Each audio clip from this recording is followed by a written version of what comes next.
Good day, this is Professor Wills, drwillphd, PhD, and today's Thursday, February 24th, 2022. It is 1:06 and 53 seconds, a.m. Eastern Standard Time. Today's topic, mapping the human gut. So let's hop to it here. The scientists map entire human gut at single-cell resolution. Date February 18th, 2022. Source, University of North Carolina. Healthcare. The scientists have used entire human GI tracts from these organ donors to show how cell types differ across all regions of the intestines, and to shed light on cellular functions, and to show gene expression differences between these cells and between individuals. If you get nervous, you might feel it in your gut. If you eat chili, your gut might revolt, but your friend can eat anything and feel great. You can pop ibuprofen like candy with no ill effects, but your friend's belly might bleed and might get no pain relief. Why is this? The quick answer is because we are all different. The next questions are how different exactly, and what do these differences mean for health and disease? The laboratory showed it is possible to learn about each cell type's function and important processes such as nutrient absorption, protection from parasites, and the production of mucus and hormones that regulate eating behavior and gut motility. The researchers also learned how the gut lining might interact with the environment through receptors and sensors, and how drugs could interact with different cell types. We need to think of a typical pharmaceutical commercial voiceover when the voice actor pleasantly recites possible side effects such as diarrhea, vomiting, intestinal bleeding, and other unpleasant collateral damage. Well, the Magnus Laboratory is attempting to understand why those side effects happen down to the level of individual cells, their functions, their locations, and their genes. The laboratory focused on the epithelium, the single-cell thick layer separating the inside of the intestines and colon from everything else. And like other cell populations and the microbiota, the epithelium is incredibly important to human health, and for years, scientists have been exploring it. But until now, researchers can only take tiny biopsies, the size of grains of rice, from a few parts of the digestive tract, usually from the colon, or limited regions of the small intestine. Not only do we want to identify where the cells are located, but we want to know exactly which cell types do what and why. And so, staying with the best map analogy, we don't want to just say, oh, there's North Carolina. We want to know where to get the best barbecue. We want a ground level view to know as much as possible. In the past, researchers would mash up those right-sized biopsies to identify all epithelial cell types and learn some general features of these cells. The researchers' approach was to sample thousands of individual cells from every part of the lower digestive tract, small intestine, and colon to create an atlas and then study the potential roles of these cells through the genes that each cell expresses. Knowing all of this would deepen scientific knowledge about the gut epithelium and hopefully encourage other scientists to explore each cell's function and biology in disease and in the unfortunate scenario of pharmaceutical side effects. The laboratory group acquired human digestive tracts through a research agreement with organ donor services. The 6 to 8 hours after harvest, the laboratory receives intact intestinal tracts, each about 15 to 30 feet long. They remove the epithelial layer, which is one long connected piece of tissue, despite only being one cell thick. Then the researchers use enzymes to break down the epithelium into individual cells. For this study, they repeated this 4 organs from these separate donors.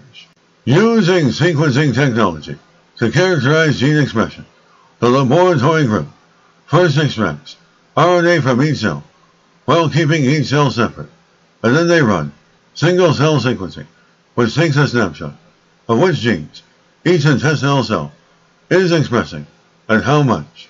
The picture researchers get from each cell is a mosaic of all different types of genes the cells make, and this complement of genes creates a signature to tell us what kind of cell it is, and potentially what it is doing.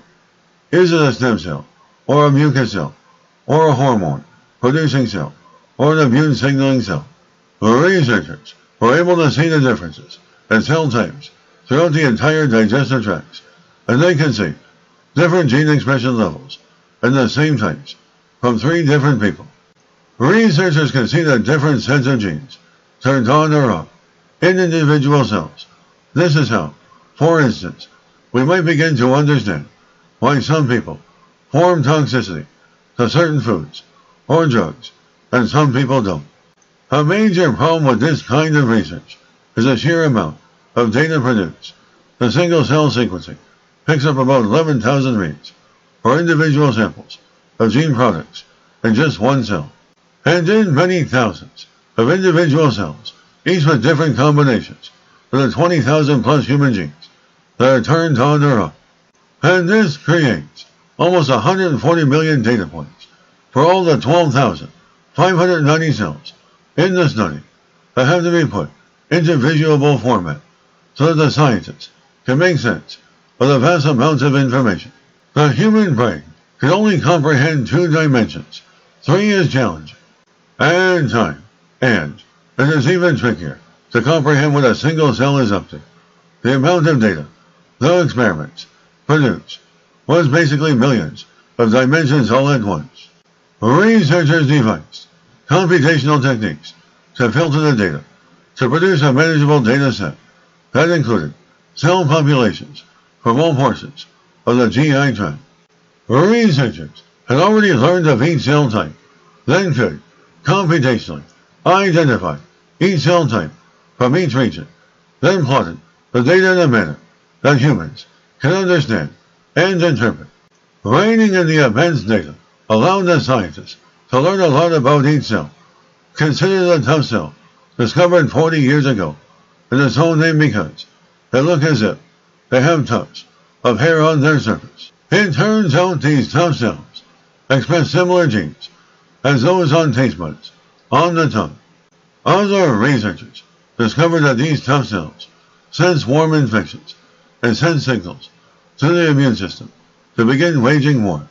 The research laboratory showed that tough cells exhibit a set of genes thought to be important for sensing and tasting other kinds of intestinal content, so it can signal the immune system if needed to be.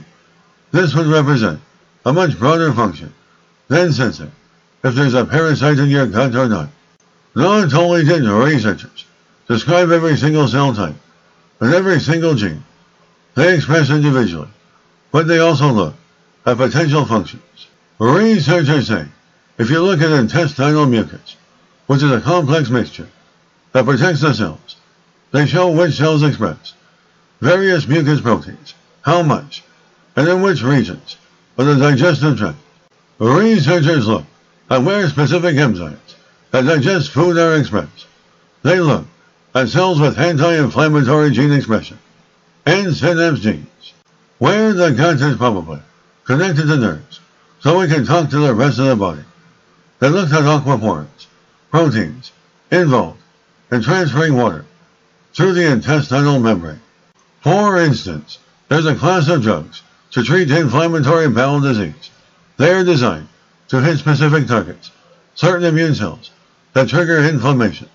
But the researchers learned that some epithelial cells express the same genes as those in the immune cells that are intended to be the target. And this finding indicates there could be off-target effects in epithelial cells that are not intended that could lead to side effects. Lots of drugs have bad GI side effects, and it could be because the drugs are affecting individual cells along the entire length of the GI tract. Researchers show where these receptors are most expressed and in which cell types. Good day, this is Professor Will, CBMD PhD, on microbiology, bioinformatics, and pathophysiology. This video was created for educational purposes only. Hope you enjoyed listening. Until next time, have an awesome day.